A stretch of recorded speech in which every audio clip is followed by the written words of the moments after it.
Hello दोस्तों, नमस्कार, प्रणाम आप सभी लोगों को।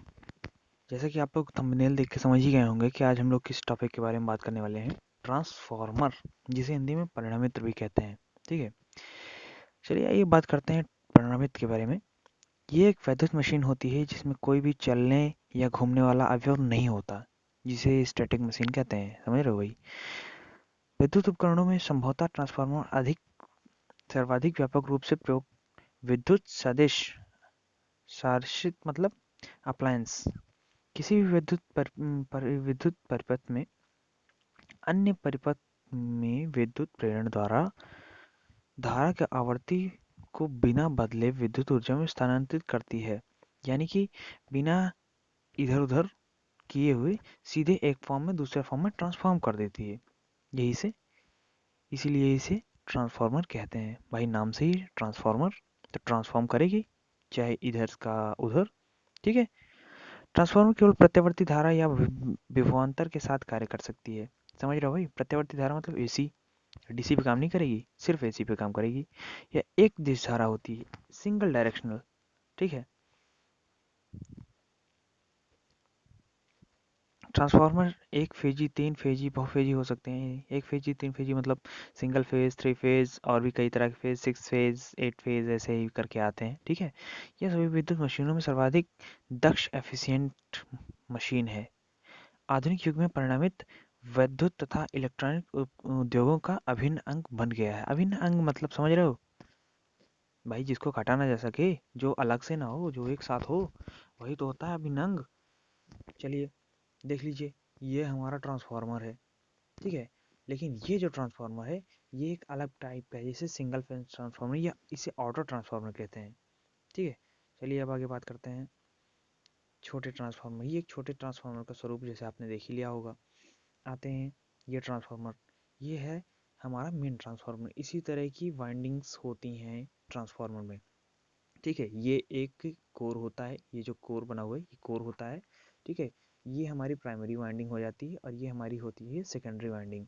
In case of step down transformer, step down transformer में ऐसा होता है। ठीक है, और अगर हम बात करें कि step up transformer, step up transformer क्या होता है, ये हमारी प्राइमरी वाइंडिंग हो जाती है और ये हो जाती है हमारी सेकेंडरी वाइंडिंग। ठीक है, इस तरह हमारा ये कार्य करता है ट्रांसफार्मर। और इसमें ये जो मैग्नेटिक फ्लक्स आप ध्यान से देख रहे होंगे, थोड़ा सा बड़ा कर दूंगा मैं इसको, एक मिनट, चल जा भाई। ये आप देख रहे होंगे, ये रहा हमारा मैग्नेटिक फ्लक्स और ये हमारी है सेकेंडरी वाइंडिंग। ठीक है, और ये हमारी प्राइमरी वाइंडिंग। तो प्राइमरी वाइंडिंग में जब ज़्यादा वोल्टेज दी जाती है तो मैग्नेटिक फ्लक्स के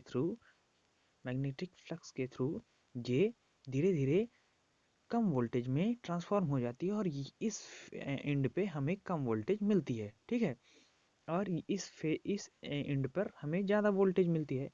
तो ये जो मैग्नेटिक फ्लक्स के बाद फिर आगे बात आती है कि काम कैसे करता है, ये तो आपने समझ ही लिया होगा। ठीक है, अब आते हैं किसी ट्रांसफार्मर में एक या दो से अधिक वाइंडिंग हो सकती है। अधिकतर एक या तीन वाइंडिंग हो सकती है, कभी कभी दो वाइंडिंग भी हो सकती है, दो वाइंडिंग। ठीक है, दो वाइंडिंग वाले ट्रांसफार्मर के प्राइमरी और द्वितीयक सेकेंडरी वाइंडिंग फेरों की संख्या एवं उनके विभवांतरों के निम्नलिखित संबंध होता है। निम्नलिखित संबंध क्या होता है? ठीक है, अभी मैं आपको बता दूंगा इसके बारे में। इस संबंध होता है जैसे ये प्राइमरी और सेकेंडरी। ठीक है, ये प्राइमरी क्या होता है, सेकेंडरी क्या होता है, मैं भी इसके बारे में आपको बता दूंगा। जैसे N one upon N two equals to E two upon E one. E one, E two क्या होता है? सेकेंडरी वाइंडिंग पर वोल्टेज। ई वन क्या होता है? प्राइमरी वाइंडिंग पर वोल्टेज। एन वन क्या होता है? Primary turn. और एन टू क्या होता है? Secondary turn. ठीक है, समझ में आ गया भाई आप लोग? चलिए अब आगे बढ़ते हैं।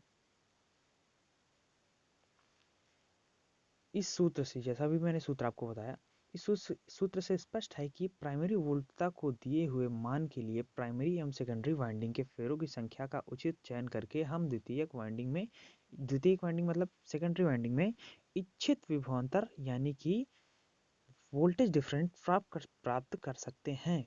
जब द्वितीयक वाइंडिंग का विभवांतर प्राथमिक वाइंडिंग के विभवांतर से अधिक होता है तो ऐसे ट्रांसफार्मर को उच्चाई ट्रांसफार्मर यानी कि स्टेप अप ट्रांसफार्मर कहते हैं। भाई समझ में आ गया? स्टेप अप ट्रांसफार्मर क्या होता है?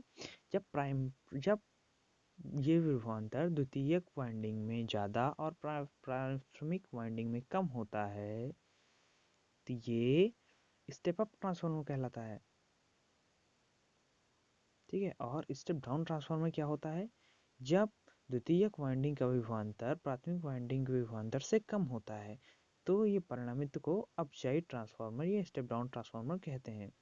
चलिए ठीक है, आज के लिए इतना ही। आगे अगर आपको कुछ भी जानकारी करनी हो या कोई भी डाउट हो या कोई भी प्रॉब्लम हो, आप मुझे कमेंट करिएगा। मैं आपको सारी प्रॉब्लम्स को आगे वाले वीडियोस में क्लियर कर दूंगा। ओके, तब तक के लिए गुड नाइट, गुड बाय, और जेई की तैयारी करते रहिए।